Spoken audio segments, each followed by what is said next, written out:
What is expected of you? Study hard. Love your job. Fall in love. Stay inspired. But what are you up for? What others expect of you should not define what you can do and what you can become. Rise up from the expected.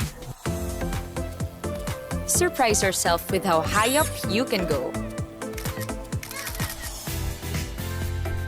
Keep moving up. Make your world wider. Be the success no one saw coming. You were more than anyone's expectations. Rise up from... Welcome back mga kaaldab. Ito na naman po ang inyong lingkod, si Mr. Destiny. At ito po yung aabangan natin mga kaaldab. Pinaka-latest po ito.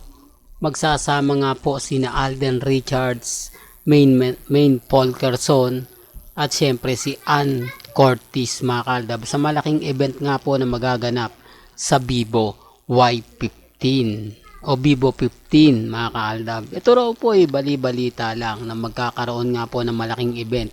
Kung mapapansin nyo dati, hinarang po ng GMA Network ang ibig kong sabihin pagsasama nila Maine Polkerson at Richard Polkerson. Ngayon ay tuloy na nga po raw ito mga kaaldab. At syempre, yan po yung aabangan natin, di po ba? Sabi ko nga po sa inyo, dito po sa channel ni Mr. Destiny, pag may nabalitaan tayo, especially kila Mengay at Tisoy, talaga naman pong agad-agad binabalita natin yan. Agad-agad binibigyan natin ng mga update yan. Di po ba? Sabi ko nga po sa inyo, ito yung kagandahan nyo po kapag lagi po kayo nakatuto kay Mr. Destiny.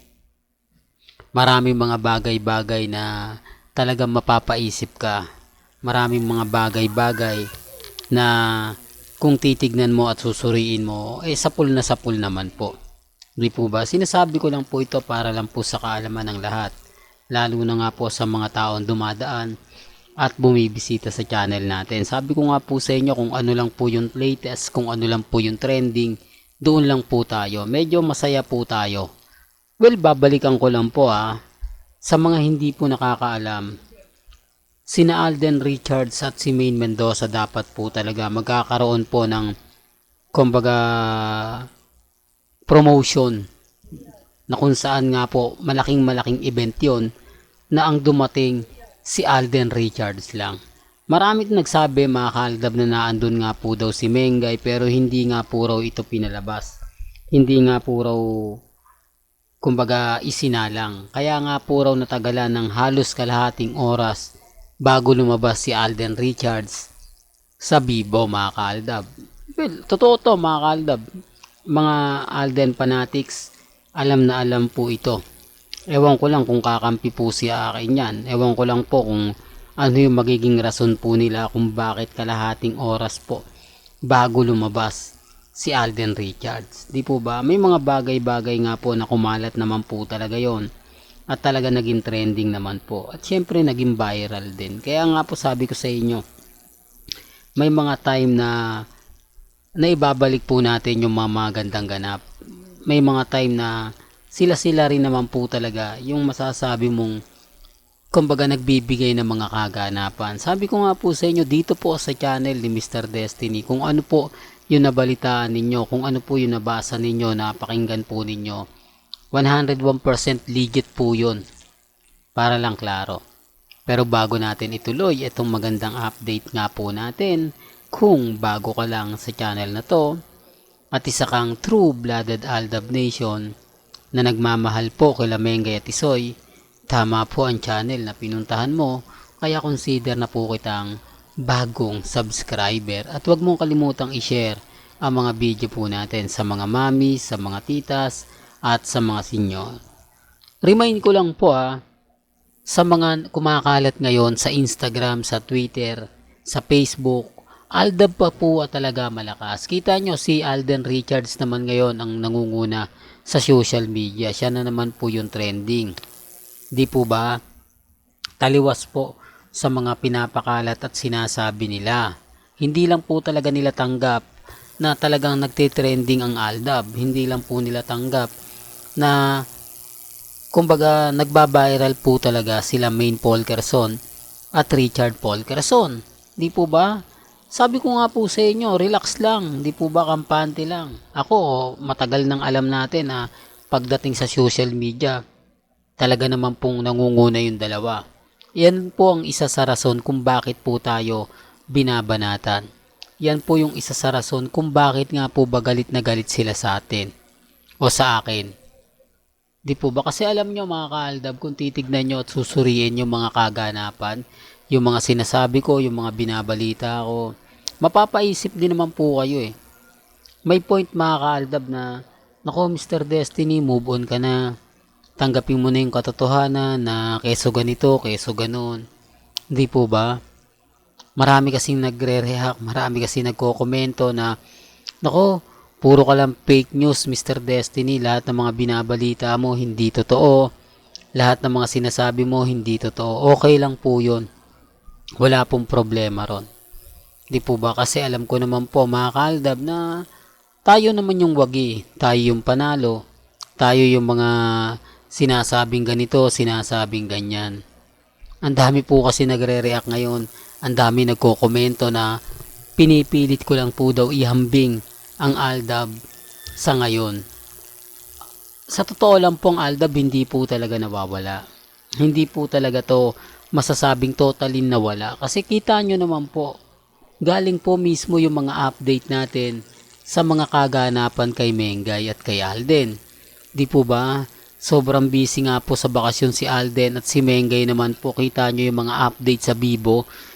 Armain lang po talaga yung nagpapakalat, hindi nila sinasama si Menga, si Alden. Talagang si Maine lang po yung pinopokus nila. Pero pansinin nyo sa isang video po, Alden Richards, Maine Mendoza, and Ann Cortez. Real talk yan mga kaaldab, magsasama-sama yan ayon po sa Bibo. Pero hindi ko ito pinipilit mga kaaldab ha. Sabi ko nga po sa inyo, wala naman pong problema. Kung sa tingin po nila, hindi nila gusto yung mga binabalita ko. Kung sa tingin nila, paasa lang po ako, wala naman pong problema yon. Gaya nga po ng mga lagi kong ina-update, may kanya-kanya po tayong opinyon, may kanya-kanya po tayong pananaw. Sa mga ayaw pong maniwala, sa mga nagsasabing, de, fake news ka, wala naman pong problema yan.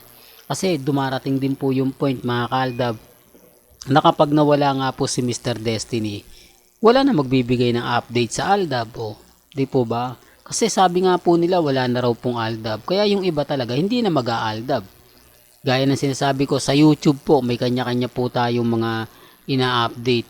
Gusto nila papabor lang sa kanila. Gusto nila magbumaliktad na tayo para makuha ko yung simpatya.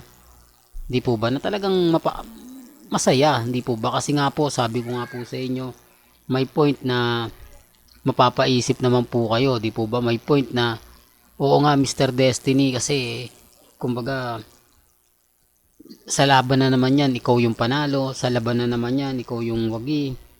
Sinasabi ko lang po yung katotohanan mga kaaldab. Kaya nga po ako relax na relax lang at updated naman po tayo pagdating sa Instagram, sa Twitter, sa Facebook.